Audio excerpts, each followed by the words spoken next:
Hi, Philip. Are you alright?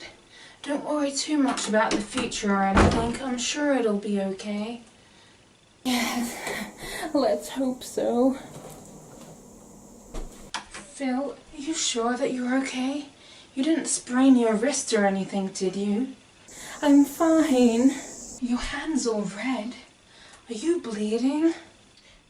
Phil, how did this happen? Phil, no, why would you do this to yourself? You know I love you, Phil. Anything in this world. I promised since the day I first met you that I would always be there for you. But it went unsaid that I always needed you to be there for me too. Listen, if the memories are hurting you, if you need someone to talk to, I'm here and I'll do anything.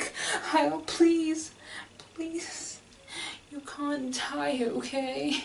If I had $1 for every time you told me that, I would have the average yearly income of a Czech bar owner. Another statement for which the humorous undertone my brain refuses to comprehend.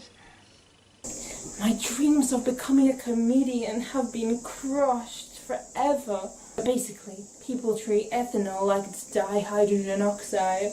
That's the Phil I know back again. Always prepared to supply a history and biology lesson with a simple joke. Besides, I'm fairly sure your calculations are inaccurate. Perhaps you would have enough coins to buy a chocolate bar. If the square root of x is y, then... No way. I would easily have enough to buy myself a trip to Europe. I wouldn't go without you, though. I really should start a told me not to die, Joe. Especially considering... Very sweet of you, but... Hang on, what did you mean by especially considering? Cancer, the sort which is generally accompanied by a lovely insinuation that you should visit Disneyland before it's too late. I'll go get the jar. How can you know? You haven't seen a doctor in months. Your judgment is based purely off supposition. And I refuse to give you permission to die. I'm sorry. I'll always be there for you, no matter what. Another highly profitable statement. I'm repeating myself to reiterate my true feelings. Would you, though? Be there for me, no matter what? 100%. What if I killed someone? Would you still be on my side? Yes. The impulsive response, because you're my friend or because you're a psychopath?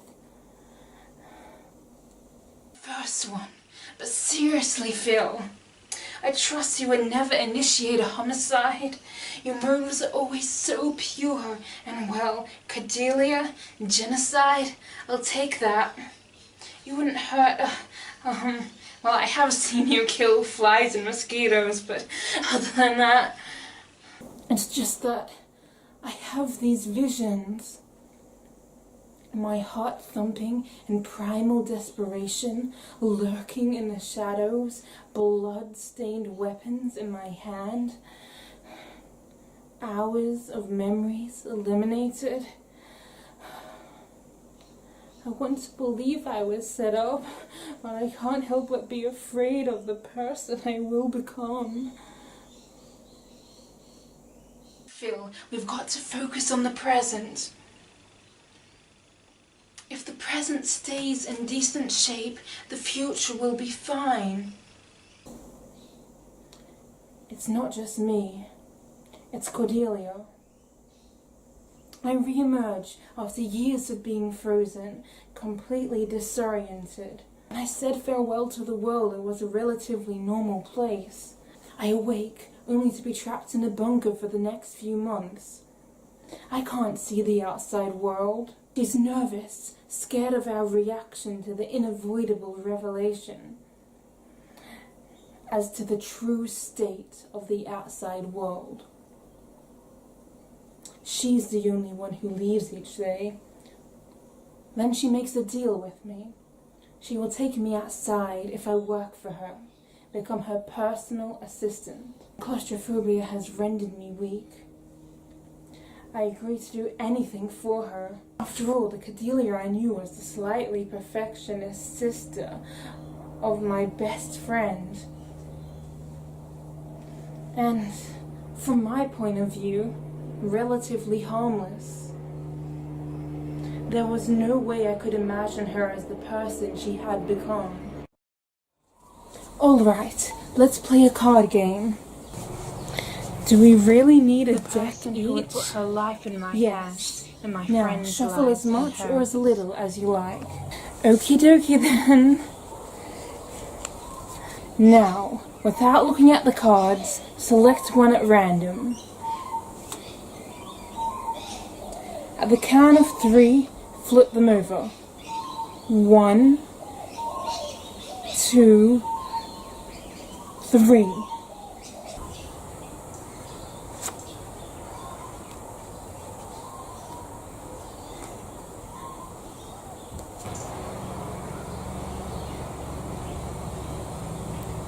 Oh.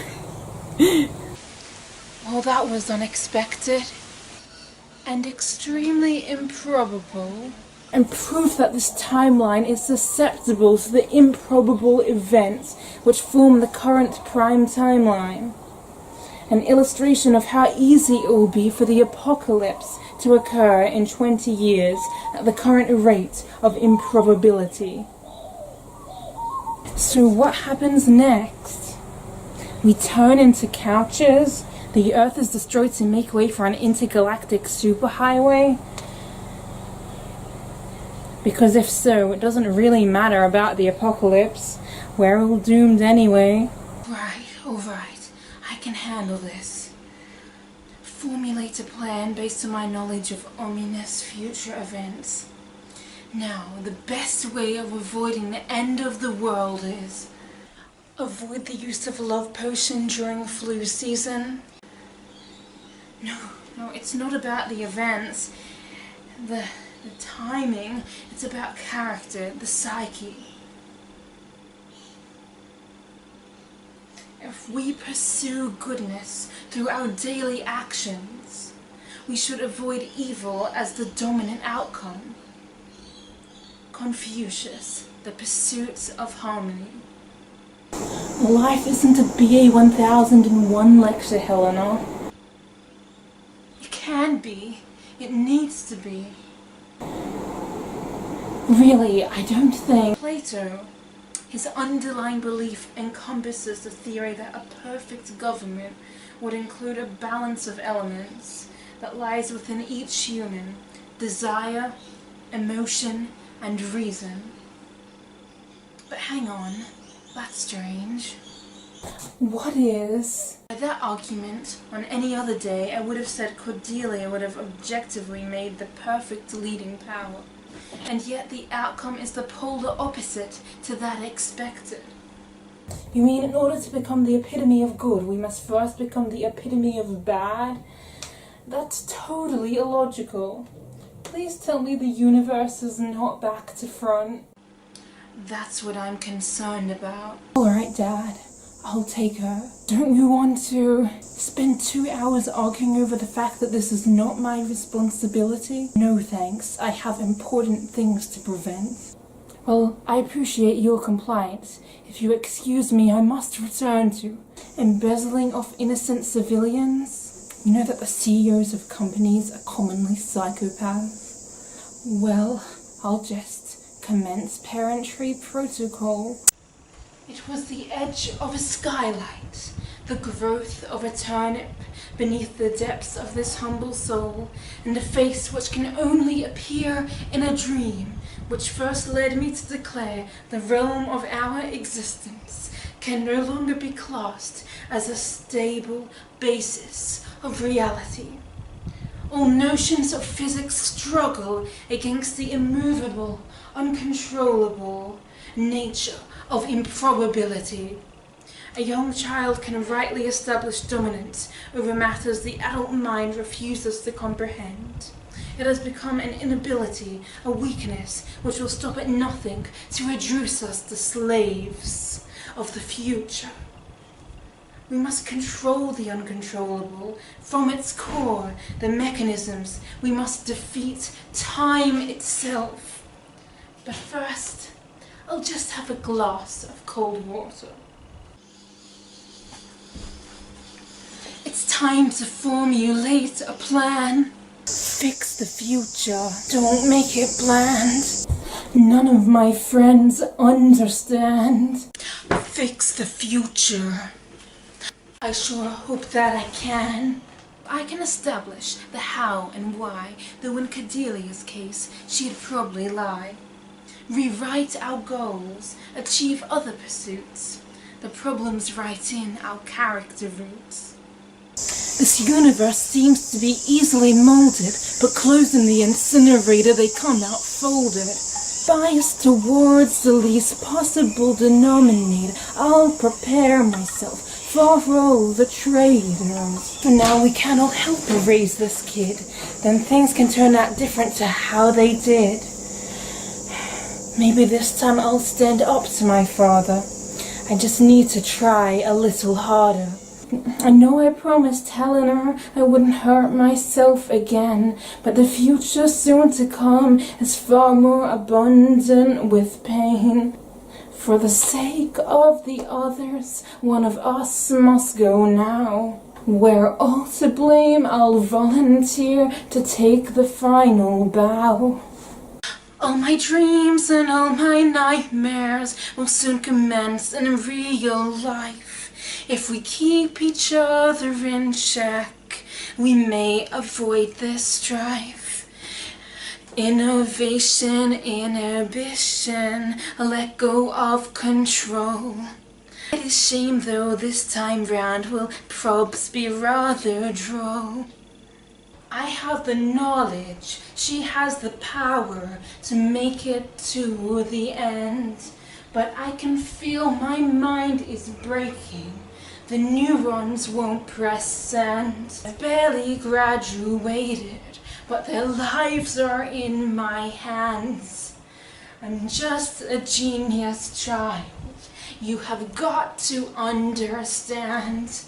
I sure hope that I can formulate a plan. I don't want to make decisions. Will you die if I keep living? Would ask to be forgiven, but it's hardly my fault. We must rewrite the future like a musical song. We can do this together. We all get along. And though I'm overwhelmed and on my own, I know you'll stick by me. Fix the future. Formulate a plan.